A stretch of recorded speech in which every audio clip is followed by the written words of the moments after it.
on every ball. It was fun playing you out there too. Oh yeah, me too. It's fun, It was fun watching. You know. I honestly didn't think that you were that good, but you played real good. Man. Well, I was just happy I ran out the first game on you. I'm like, Oh yeah, you at put least some I pressure got on one. me. At least some I got pressure one. on me. I had to make some tough shots too. Yeah.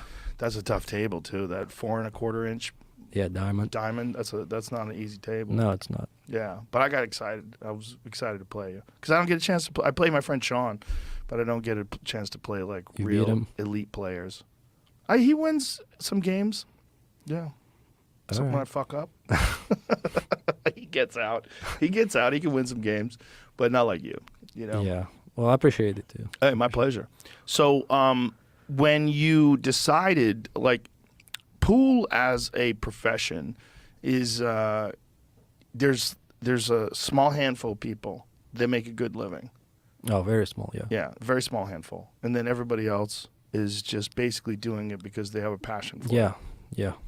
Yeah, that's a strange thing to dedicate your life to.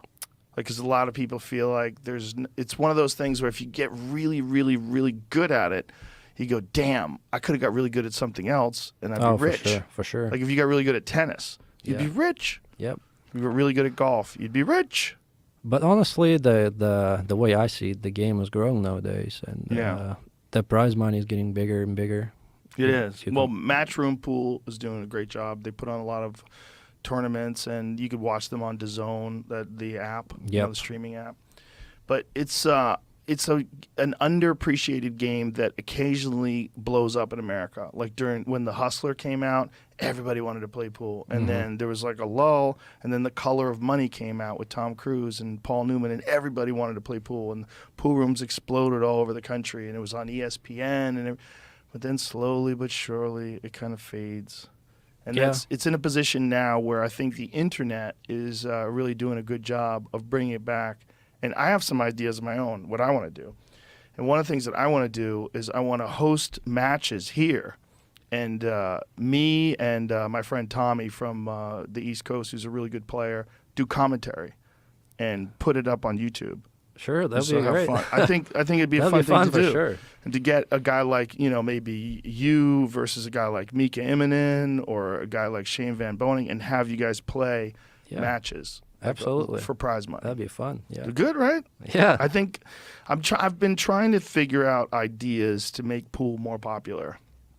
For sure. Yeah. I mean, that helps. I think that's the best one is me do commentary because I can't play good enough to play in a tournament, but I can, I can play good enough that I understand what's going on. Yeah.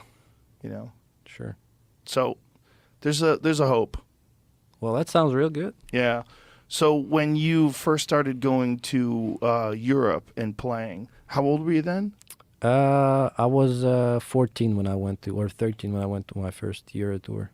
So this is like your parents fund this, or someone else? Do you have a sponsor? No. What happened was when I was the very first Euro tour I went to, I was sponsoring myself because I spent my own money out of my own pocket and did really good. I finished in the last 32, my very first Euro tour. And then my father passed away when I was 13, and 2 years later, after like tough times, one guy, so I was always going to the pool room in Moscow trying to hustle people. I was always at 13. At 13, yeah. I mean, Wow. I was really passionate about the game, and after school, I was always going to the pool room trying to play with somebody. I mean, cheap, like $10, $20, trying to make something. And also, it's good practice for me because, I mean, the more you play, the better you play. Yeah.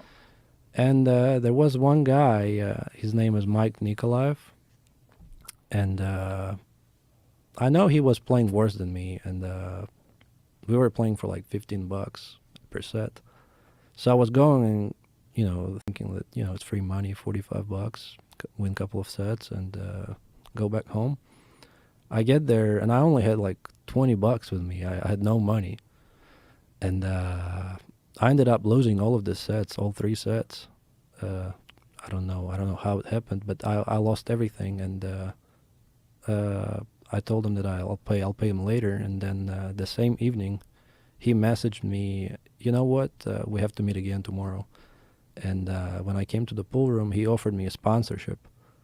He said, "I'll take care of you. You can pick whatever cue you want, and you know, we have to plan your career. And if you really want to make it, then I'll help you." Really? Just one match? You played one set against each other? No, we played 3 sets. Three sets. I lost three all sets. of them. Yeah, but even though you lost, he still saw so much potential in you that he wanted to sponsor you. That's interesting. Yeah, yeah. There was a lot of situations like this in my life, honestly, that I'm grateful, and it's absolutely amazing how it happened.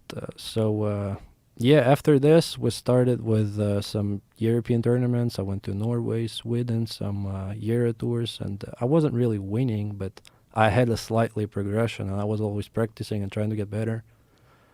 And yeah, like I said, with Johan Reising coming to Russia as a national coach at the same time, that was perfect timing, because Mike told me that we can possibly work with Johan individually later on, which happened, and that's how it all started.